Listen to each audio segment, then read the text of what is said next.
So the problem with wrapping many shapes is that wrapping paper is inherently flat and it's also rigid, which means it can be folded, yes, it can be ripped, torn, but it can't be curved. So wrapping a sphere, that is the surface of a ball, a soccer ball for instance, is impossible because that is not a flat object, it is curved. So the easiest shape to wrap, we all know this, is just a simple box because each side of the box is flat. So you could just take your flat wrapping paper and bend it over the edges of the box. So to reduce wrapping paper waste, we could ask this mathematically speaking, what is the shape that minimizes the surface area for a given volume?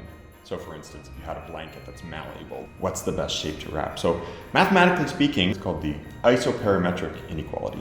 This tells us that the best shape would actually be a sphere. But we just talked about this. Wrapping a sphere is not possible with flat wrapping paper. So the next best option would be, no surprise here, a box, or actually more precisely, a cube. And I say a cube because I want all three sides to have the same length. As human beings, we find certain shapes more aesthetically pleasing than others.